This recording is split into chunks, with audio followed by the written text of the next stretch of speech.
Welcome to অক্টাটেক। অক্টাটেকের আজকের এই পর্বে আমরা দেখাবো হাওয়াই ওয়াই-5 2019 এই মডেলের টাচ রিপ্লেসমেন্টের সম্পূর্ণ টিউটোরিয়াল। তো চলুন কথা না বাড়িয়ে ভিডিওটি শুরু করি।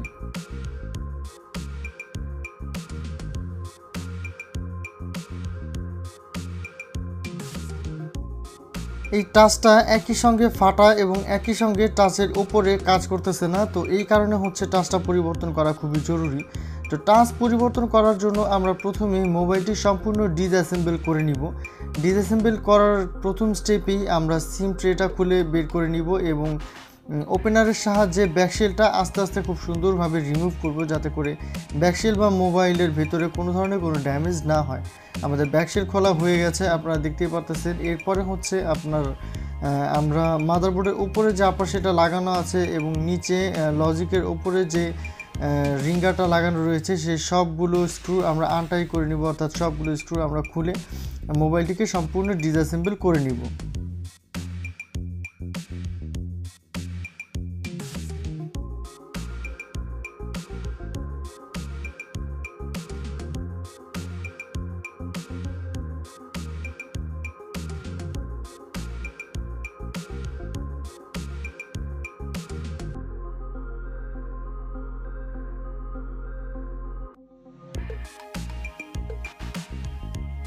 সবগুলো স্ক্রু আমরা খুলে নিয়েছি। এখন হিটসিঙ্ক টেপটা আমরা খুলে ফেলবো, অর্থাৎ মোবাইলের মাদারবোর্ড খুলে ফেলার জন্য যা যা করণীয় আমরা তাই করব। ডিসপ্লের কানেক্টরটা খুলে নিব, ব্যাটারি কানেক্টরটা খুলে নিব, নিচে লজিকের সাথে ডিসপ্লের আরেকটা কানেক্টর লাগানো আছে ওটা খুলে নিব। এই সবগুলো খুলে নিয়ে আমরা মাদারবোর্ডটা আলাদা করে নিব।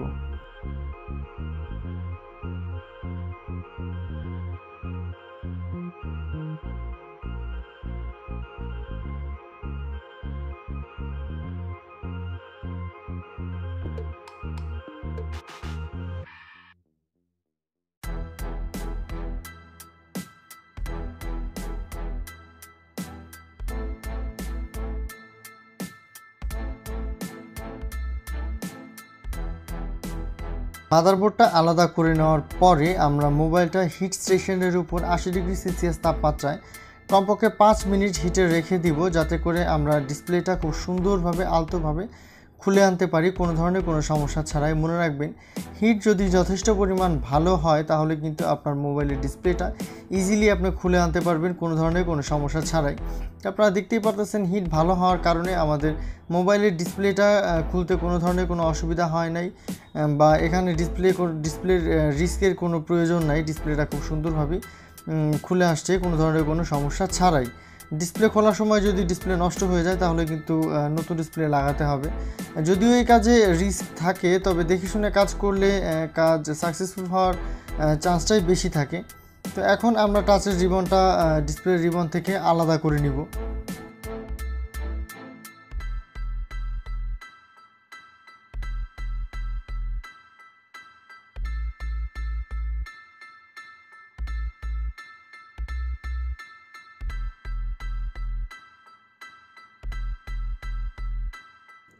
টাচের রিবনটা ডিসপ্লে রিবন থেকে আলাদা করে নেওয়ার পরে আমরা সেপারেটর মেশিনের উপরে ডিসপ্লেটা আবারও 80°C তাপমাত্রায় 2-3 মিনিট রেখে ডিসপ্লেটা গরম হওয়ার জন্য অপেক্ষা করব এবং গরম হওয়ার পরে ডিসপ্লে কাটিং ওয়্যারের সাহায্যে আমরা ডিসপ্লেটা কাটতে শুরু করব। এখানে আমরা টাচ থেকে ডিসপ্লেটা আলাদা করে নিচ্ছি, যাতে করে আমরা নতুন একটা টাচ এই ডিসপ্লের সঙ্গে অ্যাটাচ করতে পারি। তো ডিসপ্লে কাটার সময় আপনারা অবশ্যই খুব কেয়ারফুলভাবে ডিসপ্লেটা কাটবেন, যাতে করে ডিসপ্লেটার কালার পেপার কেটে না যায় এবং ডিসপ্লেটা ঠিক করতে পরবর্তীতে কোনো ধরনের কোনো ঝামেলা পোহাতে না হয় এবং ডিসপ্লেটা খুব সুন্দরভাবেই কেটে বের হয়ে আসে।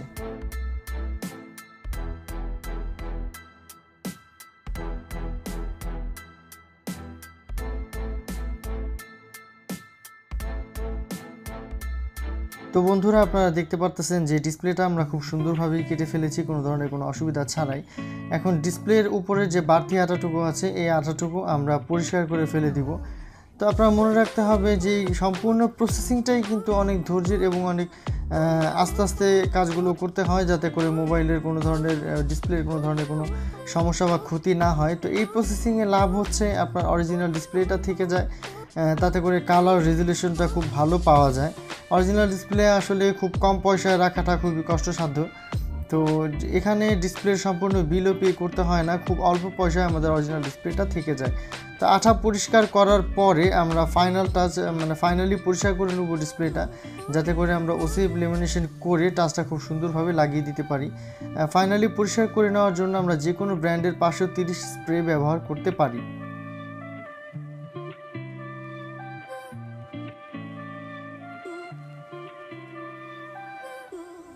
টাচটা ডিসপ্লের সঙ্গে অ্যাটাচড করার আগে আমরা টাচটা ডিসপ্লের সঙ্গে লাগিয়ে চেক করে নিব যে টাচটা আসলে প্রপারলি কাজ করতেছে কি না। এমন হতে পারে যে টাচটা আমরা ওসিএফ করলাম, করার পরে দেখলাম যে প্রপারলি কাজ করতেছে না, তাহলে কিন্তু আমাদের সম্পূর্ণ পরিশ্রমী বৃথা হয়ে যাবে, আবারও কাটতে হবে, ডাবল খাটনি করতে হবে। তো এটা আমরা করব না, আমরা আগে একবার 5 মিনিটের জন্য চেক করে নিব যে টাচটা সম্পূর্ণ প্রপারলি কাজ করতেছে কি না।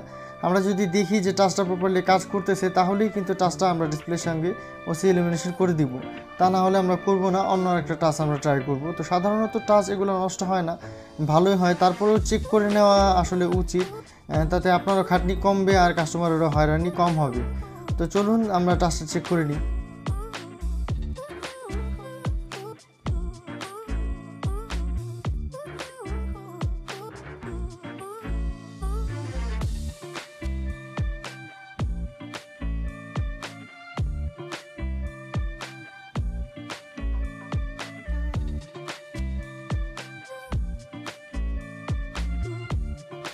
টাচ লাগিয়ে আমরা মোবাইলটা অন করেছি, এখন আমরা দেখতে পারবো যে টাচটা ঠিকঠাক কাজ করতেছে কিনা।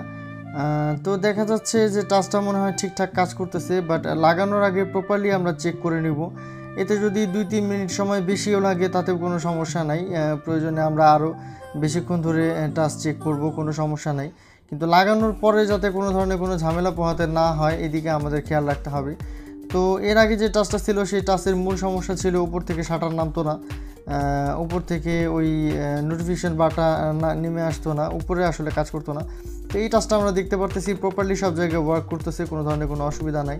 এখন আমরা মোবাইলটা অফ করে নিয়ে টাচটা আলাদা করে লেমিনেশনের যে প্রসেসিং আছে সেই প্রসেসিংয়ে আগাতে পারবো। তো এর জন্য আমাদের টাচ থেকে ডিসপ্লেটা সর্বপ্রথম আলাদা করে নিতে হবে, কানেক্টর থেকে আলাদা করে নিতে হবে, এবং আলাদা করে নেওয়ার পরে আমরা আবারও সুন্দরভাবে একটু মুছে নিব যাতে কোনো ধরনের কোনো ধুলাবালি ডিসপ্লের উপর না থাকে, এবং এরপরে লেমিনেশন পেপার আমরা ডিসপ্লের উপর লাগিয়ে দেব।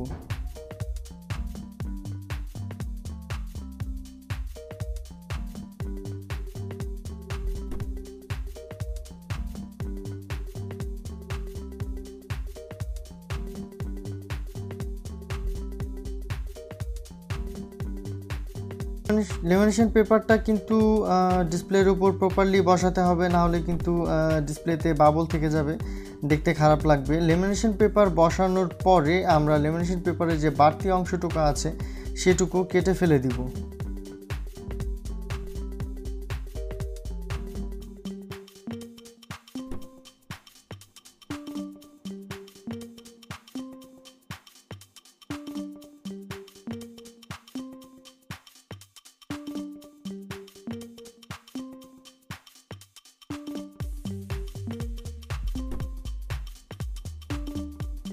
তো বন্ধুরা, আপনারা দেখতেই পারতেছেন লেমিনেশন পেপারের বাড়তি অংশটুকু আমাদের কাটা হয়ে গিয়েছে। এখন ডিসপ্লেটা ফ্রেমের মধ্যে বসিয়ে উপরে টাচটা আমরা সুন্দরভাবে প্রপারলি বসিয়ে নিব, যাতে নতুন একটা ডিসপ্লে আমরা তৈরি করে নিতে পারি। টাচটা ডিসপ্লের সঙ্গে অ্যাটাচড করার আগে আপনার লক্ষ্য রাখতে হবে টাচ বা ডিসপ্লের উপরে কোনো ধরনের কোনো ময়লা যাতে না থাকে, তাহলে কিন্তু এটা আঠার মধ্যে বসে যাবে এবং দেখতে বিশ্রী লাগবে। এবং টাচটা ডিসপ্লের উপর প্রপারলি বসাতে হবে, পারলে 100% অ্যাকুরেটভাবে বসাতে হবে, মানে যতদূর অ্যাকুরেটভাবে বসানো পসিবল ততদূর অ্যাকুরেটভাবে বসাতে হবে, যাতে পরবর্তীতে ফিটিংয়ের সময় বা ডিসপ্লেটা মোবাইলের বডির মধ্যে বসানোর সময় কোনো ধরনের কোনো প্রবলেম না হয়। আমরা টাচটা ডিসপ্লের সঙ্গে অ্যাটাচ করে নিলাম এবং মেশিনের মধ্যে দিয়ে দিলাম সম্পূর্ণ নতুন একটা ডিসপ্লে তৈরি হওয়ার জন্য।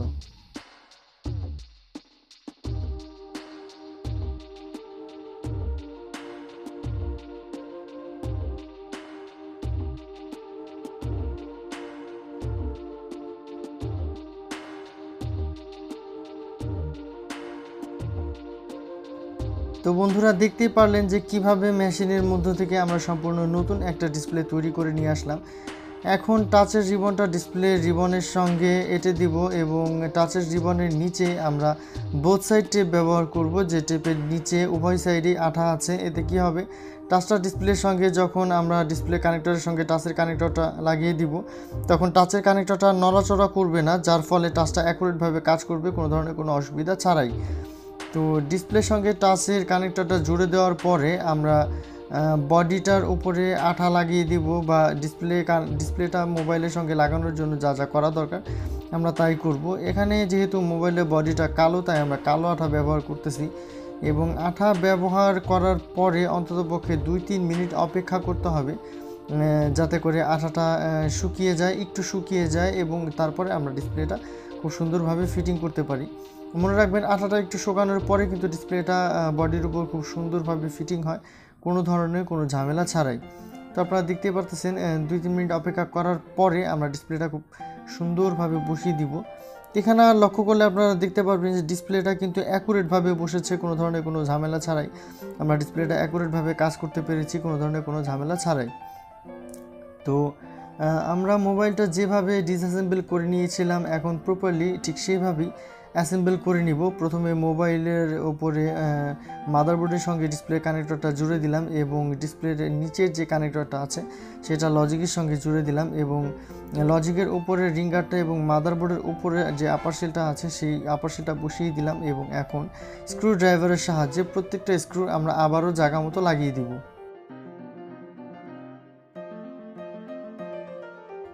তো বন্ধুরা আপনারা দেখতেই পারলেন যে কিভাবে হাওয়াই ওয়াইফাই 2019-এর টাচ যদি কাজ না করে বা টাচ যদি ভেঙে যায় তাহলে তা কিভাবে পরিবর্তন করতে হয় তার সম্পূর্ণ ভিডিও।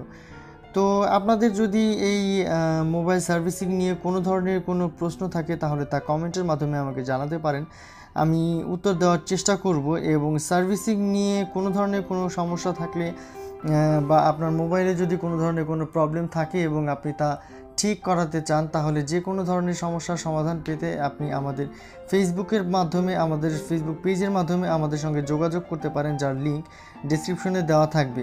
তো আপনারা দেখতেই পারতেছেন আমাদের সম্পূর্ণ মোবাইলটা কিন্তু অ্যাসেম্বল করা হয়ে গিয়েছে।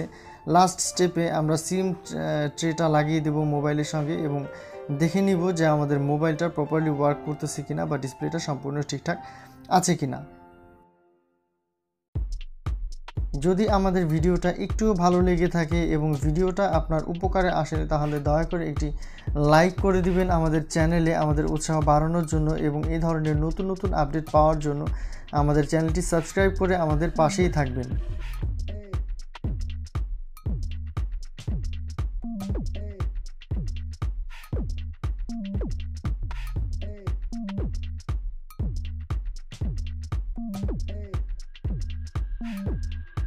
তো আপনারা দেখতেই পারতেছেন একটা ভাঙাচোরা নষ্ট টাচ ফেলে দিয়ে আমরা একটা নতুন পরিবর্তন করে দিলাম মোবাইলটা ঠিকঠাক করার জন্য। তো মোবাইলটা এখন সম্পূর্ণ ঠিকঠাক কাজ করতেছে কোনো ধরনের কোনো সমস্যা ছাড়াই। তো বন্ধুরা দেখা হবে আগামী পর্বে নতুন কোনো টিউটোরিয়াল নতুন কোনো সার্ভিসিং ভিডিও নিয়ে। টিল দেন সুস্থ থাকবেন, ভালো থাকবেন এবং অক্টাটেকের সাথেই থাকবেন।